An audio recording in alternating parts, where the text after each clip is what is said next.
Mary had an encounter with an unfriendly spirit. Mary, you're on with Dave and Ethan. How are you doing? I'm doing terrific. Thank you very much. How are you? I'm doing well. Nice Hello. that we finally get to talk. Yes. Oh, what do you got for us? Well, this happened quite a few years ago, but I was, at the time, my brother-in-law and his children were renting a little house down from my husband's paternal grandmother. And I went over there quite a bit. You know, we visited with the little ones and such. Well, one day they decided they were going to go to Clinton Lake and swim. It was in July and excruciatingly hot. And my brother-in-law was not one for cleaning. The kitchen was, well, yeah, you can imagine. And so he's like, I'll pay you to clean my kitchen. Okay, sure. Not really thinking anything of it. So they left, and I'm standing there at the sink washing dishes. And it's just this little like galley kitchen, and right behind me is the children's bedroom. Okay. And this wall that separates the two is actually a concrete wall because it used to be the outer wall of the house. And so I'm standing there washing dishes, and I keep hearing some odd noises, just like I heard a couple of hisses and growling like sounds. And I thought, oh, well, it's the neighbor's dog, or it's a couple of cats fighting, or, you know. But to be safe, I kind of poked my head out the front and back doors, just looking, and it's like, it's nothing, went back to dishes. And I got about another sinkful done before I felt cold air behind me. It's like, well, there's no fans in the house. So I went, and just kind of feeling a little uneasy. It's like, I went and I put on some music, you know, kind of drown everything out. Okay. And went back to washing dishes, and kind of felt the hair on the back of my neck stand up a few moments later, and kind of looked behind me. As I looked forward again, a knife that had been laying beside the sink flew at my face, blade first, and embedded itself all the way to the hilt in that cement wall behind me. Okay. Now, there was nobody in the house. The neighbors were gone on either side. Both doors were locked. They didn't have any pets, there was zero explanation. This spirit threw a knife past you, and it embedded itself in the concrete? Did I hear that right? Yes. Yes. It did not want me there, clearly. What did you do? I did a banishing ritual in the house. Okay. I'm a witch. Oh, well, you left that small detail out of the beginning. I didn't really think it was important. Well, it's kind of okay. So it's kind of an important detail. Yeah, we should actually dive into that a little bit, because I had an experience where I asked a bunch of witches to curse me on Facebook, and coincidentally, I had a rough couple weeks, but that was due to some personal things going on in my life. However, during that process, my friend is a white witch. She put some white removal spell. I don't believe any of that, like, at all. But if you could, she did a return to sender spell. If you return to sender spell, there's a name for it, Ethan. Right. So can you walk me through what a witch does? Like, give me one example of something you do. This call just got way more exciting, but also, sorry, real quick, didn't mean to interrupt. I do need to thank, where did it go? Thank you, Kyle Brewer, for the $1 super chat, and Secular Rarity, thanks for the $10 super chat. Just sending love. Ethan and Dave, y'all rock. Okay, cool. Sorry, go ahead. What does a witch do? Well, first I want to make a differentiation. Okay. People think that all Wiccans are witches and all witches are Wiccans, and that's not the case. Okay. Wicca is a religion, but witchcraft itself is more of a lifestyle. So how would you so define? Okay, thank you for explaining that. How would you define witch? A witch is any person, and it can be male or female. They're both called witch. That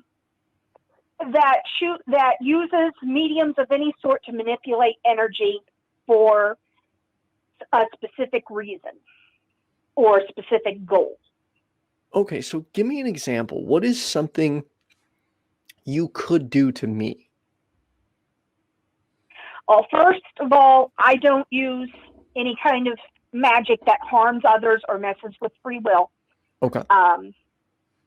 I'm actually eclectic Wiccan, and we believe as long as you don't hurt anybody, you can do what you want with your magic, but you don't hurt anybody. And we also believe in karma and the law of three. Anything you send out comes back and kicks you in the butt 3 times over. I consistently have heard that from all the witches I do know, that they don't like doing bad spells because it comes back threefold. Yes, it does. And I did hex one time and only once, and I will never do it again because it came back pretty badly. So. Okay, so I guess since you won't do anything negative, what good can you do? Because I could use some good vibes or good fortunes coming up in my life. I mean, there's a lot of cool things going on, but there are some other areas where I could definitely use the assistance of a witch if it will help. So what could you do? Well, it depends on your need. There's luck spells. There are spells to help with legal troubles. There are protection spells. Health? There are curse removal type spells. Are there spells for health to make one healthy? Oh, absolutely. Yes, okay. Healing. So there's 2 spells I would humbly request from you. I would like Absolutely. a health spell for Dave. Dave, I'll leave it up to you whether you want to I'll say share. one. Yeah, I'll and share. Then I would like a luck spell because there's a few areas in my life that I could really use some good luck right now. Would you be able to do that? I would be more than happy to. Yes. Dave, Ethan, your troubles are over, bro. I hope so. Because there's, like I said, there's 2 areas where I could really use some good luck. Stiletto, thank you for the $5 super chat. Wanted to send some green love. Sorry, Dave. So here's my deal. Tell me your name again. I'm sorry, I missed it in the beginning. Caller. It's Mary Work. Mary, thank you. I have a terminal disease called ALS. It's 100% fatal. I'm sorry? I'm familiar with it. My mom was a nurse for 18 years, so. Okay, it's 100% fatal. No one, and so there's no cure and no treatment. I know a lot of Christians who are around this disease, and they all seem to pray and ask God to heal it, and God never does. Because I used to be a Christian. I used to believe that God healed things, but I never saw him do that. And I'm not a Christian now. I'm an atheist. But is that something, I mean, if I were to ask you, can you take my ALS away with your good spell? What would your answer be? Well, first, I do have to say that magic isn't, unfortunately, that powerful. So it does little things like take a headache away. It does have its limits because we're literally manipulating the energy that's around us. So would you be able to? We can't. Oh, I'm sorry. I apologize. It's okay. And so we can't add energy that isn't already there. And to remove something like a terminal illness would be a really very huge amount of energy would be necessary. Well, could a bunch of witches get together and kind of pool your resources and pull off a big one? Come on. I mean, I am also like a bouncing ball of energy. So if I can lend you some energy to heal Dave, I'm all down to do that.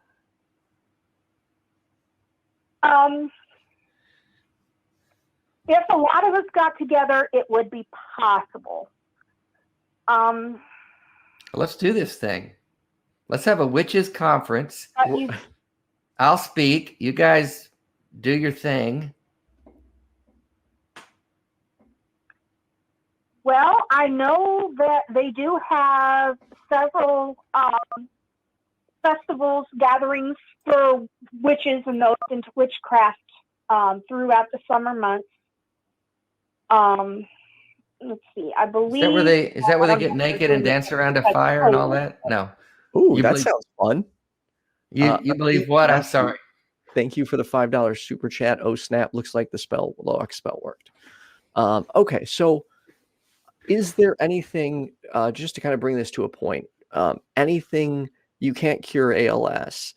Is there anything you could do to improve Dave's health in any way, like possibly slow it down? It would certainly help with symptoms, maybe even slow down the progression. Let's do it. I had a friend, her grandfather actually had Alzheimer's. And he was in about mid stages. He was just really starting to get to that point where, they would forget where they are and such. It's really terrible disease. But she opted to do a spell, and she couldn't cure it, sadly, but she was able to slow down the progression of it. The doctors had told him he only had maybe 5 more years. She got him about 15 years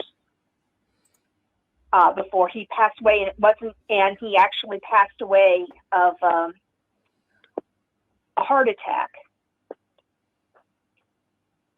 Of course, he was in his late 80s, so.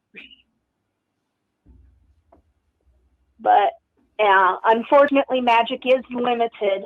I wish it weren't, because, there's so many good things we could do if it weren't limited, but.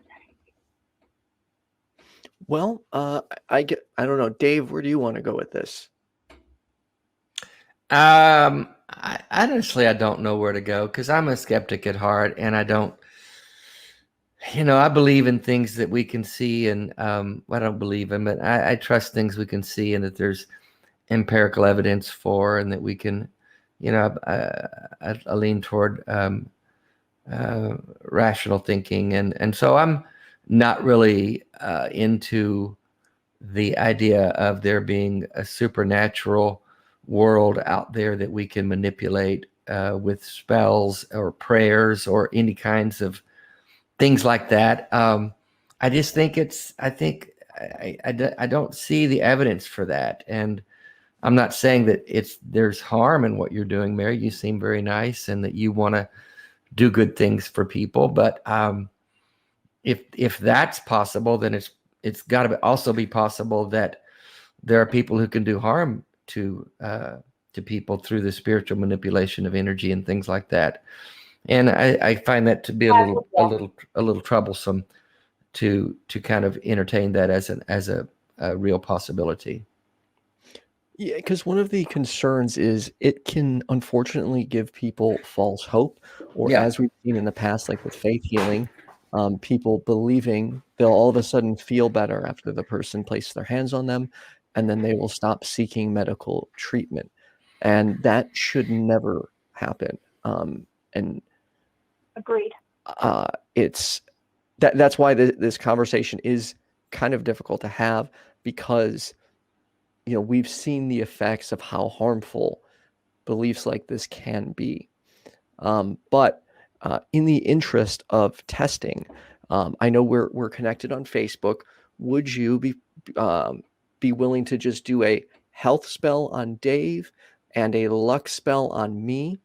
Let us know what you did, how long you think it would take, and I can, I talk to Dave regularly, and I can follow up with you via Facebook if you're okay with that. I'd be happy to. Well, thank you. Thank you, Mary. You're a nice person. Yeah, you are a sweetheart, Mary. And I'm glad you finally got to call in. Well, thank you for having me. All right. Well, I hope you enjoy the rest of your day. And then just when you can, send me a message and let me know, like I said, what you did and what we should expect. I will definitely do that. You two have a wonderful day. You too. Thank you. Thank you.